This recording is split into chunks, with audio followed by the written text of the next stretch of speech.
The following is an interview with Chris Bennett, Republican congressional candidate running for South Carolina's 35th House seat and taking on incumbent Bill Chumley. With his permission, I have published this recording as a matter of public record. For the next 15 minutes, we'll talk about public education, Confederate monuments, and what he would bring to the General Assembly in Columbia. Bumpy at best. It is bumpy? Yeah, I imagine it's not too easy with all this COVID stuff, huh? Man, I'm telling you, and you'll learn more about me in this conversation, but I'm a face-to-face guy that likes to talk to people and have dialogue, and when you can't sit down and look at somebody, it's hard to do that. Makes your job a lot tougher, huh? I mean, it's not even the same virtually. I mean, look, I've been on Zoom calls. I'm sure everybody has.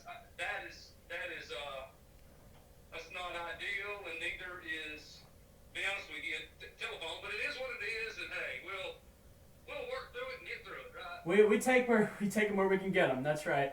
So, Mr. Bennett, I was thinking about recording this conversation, maybe publishing it to my YouTube channel, maybe to my social media. Would that be fine with you? I guess so.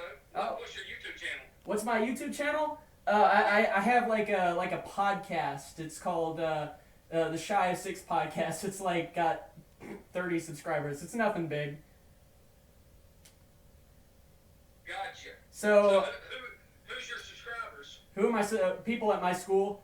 I graduated out of Malton High School this year, and I'm going on to Clemson, so that'll be exciting. Like I said in my email, I'm planning on being a teacher, and you struck my fancy because you worked on the school board in Spartanburg, isn't that right?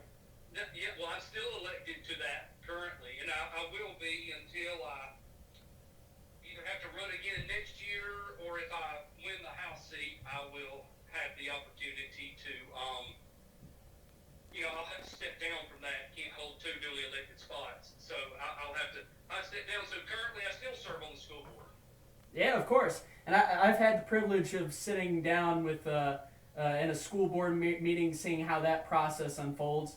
I'm very interested in the process, and I've tried contacting all the other people that are running in House 35. You've been the first one to call me back, so that's definitely a point in your favor. Got you. Well, so you say you just graduated? Yes, I just graduated out of Malton. Yep. Got you. Well, I hate your senior year was eradicated by COVID-19. Yep. Stolen right from my hands. That's right. Yeah, it is, man, and I know. But hey, you'll have stories to tell, right? That's right. I'll be telling my grandkids about this one. That's right. All right. So with all that being said, I've got like 5 issue-based questions. So we'll get through them quick. I don't think this will take any longer than five-ish minutes. Yeah, you good? You good for that? Oh, yeah. Yeah. Okay. So I think your opponent Gary Collins, he's in favor of school choice. Private schools and that sort of thing. What is your position on privatization of schools, especially now that school vouchers become a bigger deal in Columbia? Right. I've not shied away from this at all. So I am a conservative Republican. At times, there are a group of people that do not believe you can be pro public education and also that, but maybe I'll break the mold and everybody will come over to my side. So there are several reasons why I am against vouchers and I am for public schools. So obviously I do serve on the school board, and it's a unique situation. When you serve on the school board, I have to make decisions and look, in Summer School District 4 is very small, so you're looking at 3,000 students that we have. Nothing like Greenville County's got 50,000 or so. I don't even know the number. So you have to understand, we've got to make the best decisions for all the children there. You sound like a well-educated, well-spoken. I don't know your home life, but I think a lot of people do not take the time to sit back and think about the children that are in public education right now that have no advocate at home for them. Okay, their only advocates in life, just about, are their school teachers, are their coaches, are their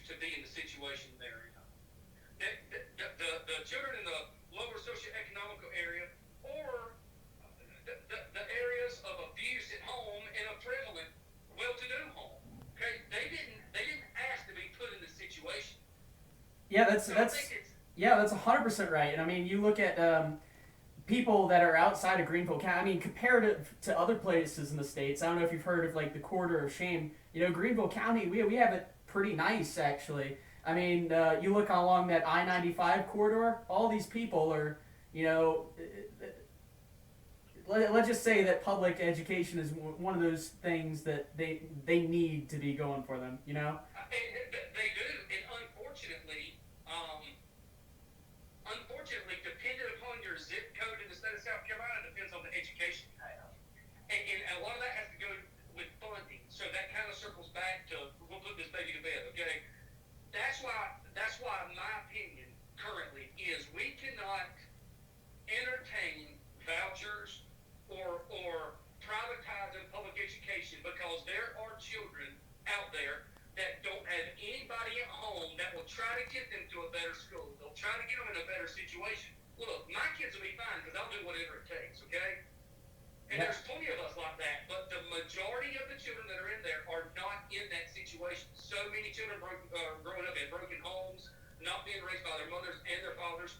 Heck, some of them don't even have family members they live with. So if we pull public funds from public education, it's going to create two separate classes. You're going to have the haves and the have-nots. You're going to have the have-nots that don't have an advocate at home. And then they're going to be stripped of that opportunity. And look, that's where systematic change takes place. Okay, is somebody identifying that wow they need help? You know, I tell my children all the time: go to school. If you see somebody less fortunate than you or somebody that's in a situation, if you have the opportunity to look at them and say, hey, you realize you don't have to live like this. I realize you've not grown up in the best circumstances, but let me show you that there's a better option. There's a better way. So I couldn't agree more. I couldn't agree more. That's my stance on that.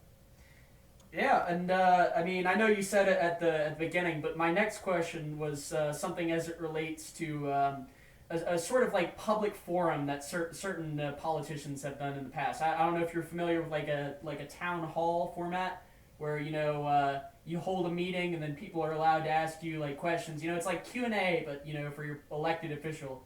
Would you commit to doing meetings like that? I've already committed to those. So here's the deal. So I had a meet and greet, and I'll be honest with you, I can't remember the date. I held a meet and greet on a Saturday.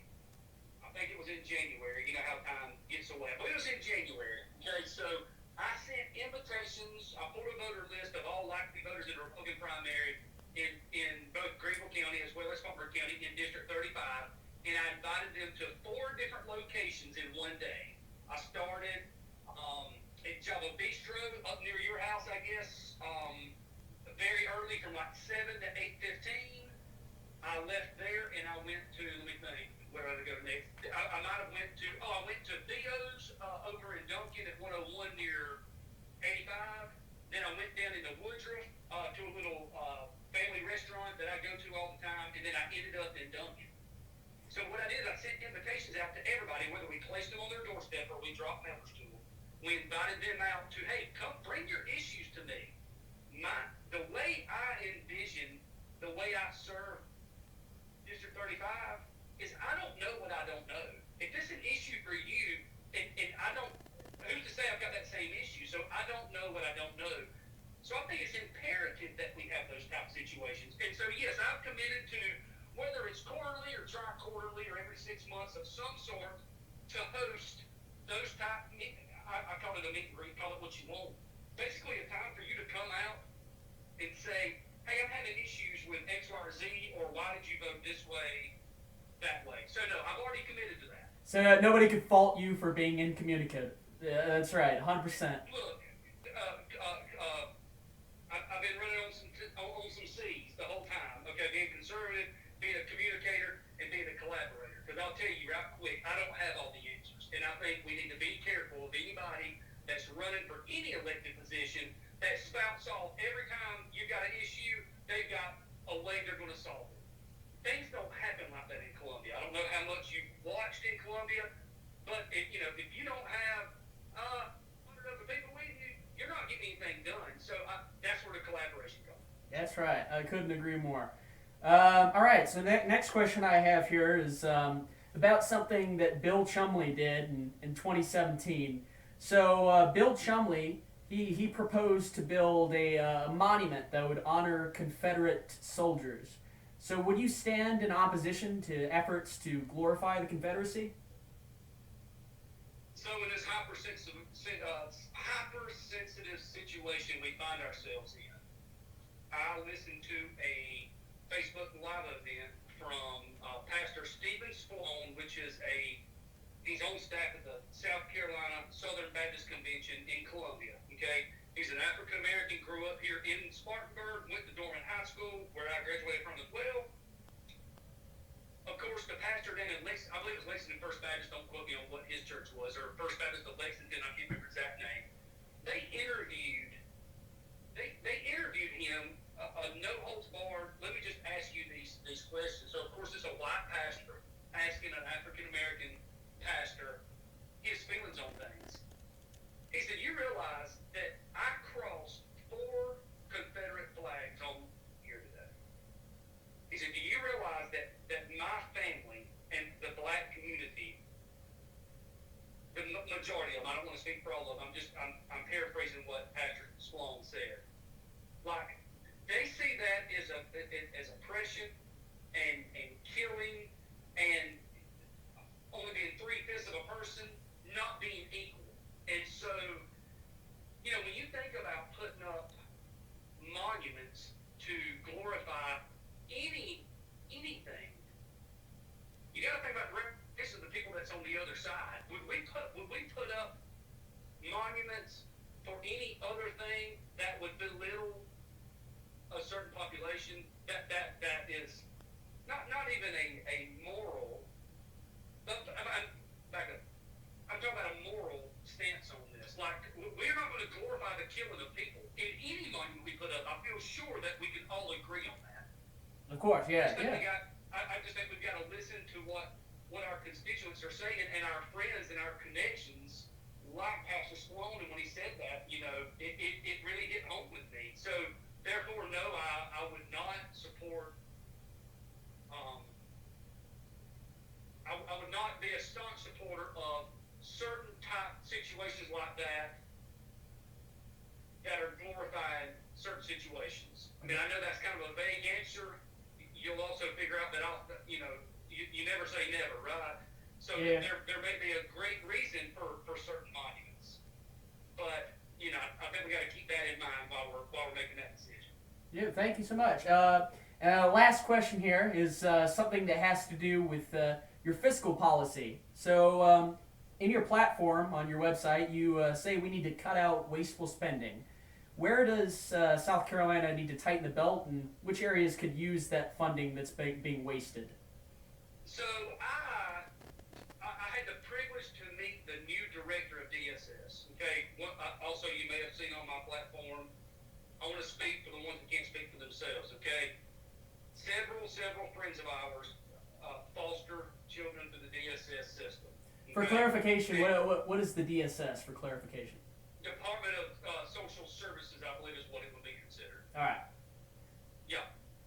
So that's DSS. They take care of all if there's when a school official identifies a child that may be in harm, they go through a protocol, then they notify DSS, and DSS investigates, and if it's warranted, they remove a child. I'm not a DSS professional, so don't take that out of context. I'm not saying that's exactly the process, but that's somewhat the process, okay?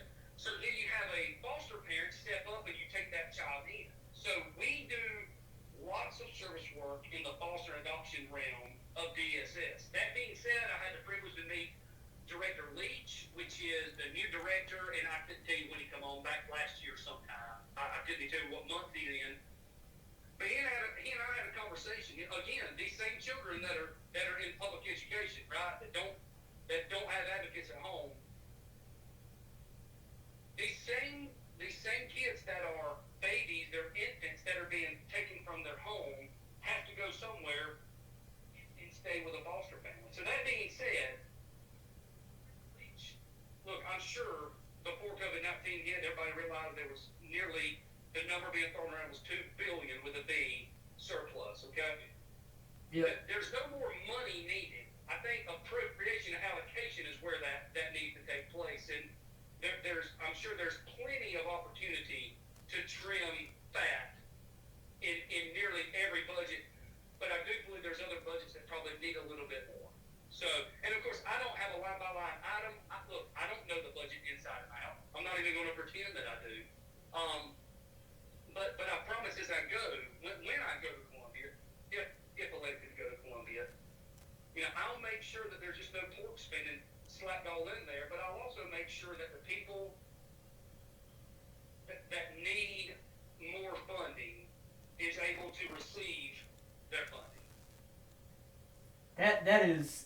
Thank you. So that just elucidated. I think you just earned yourself a vote, Mr. Bennett. That was something. And again, I want to thank you so much for running. I mean, I have a lot of respect for anybody that's willing to undergo the rigors, the electoral process, especially to take on an incumbent. So, best of luck going into this election day. I know it's not too far away now. Yep. Look, I appreciate it. Again, for anybody who listens to this, everybody you talk to, I'll never claim to have all the answers, but I do claim to have the energy and the fight to find the best solutions for issues that arise. And I think we need more humble people like that in Columbia that are willing to do the work to get the job done, not just go down there and work toward your 3 or 4 things that you're working on. There's lots of issues going on in Columbia. So. That's right. Well, pleasure talking with you. I'm going to be going down to the polling place on Tuesday. If you're listening, June 9th, that's election day. So thank you again, Chris Bennett.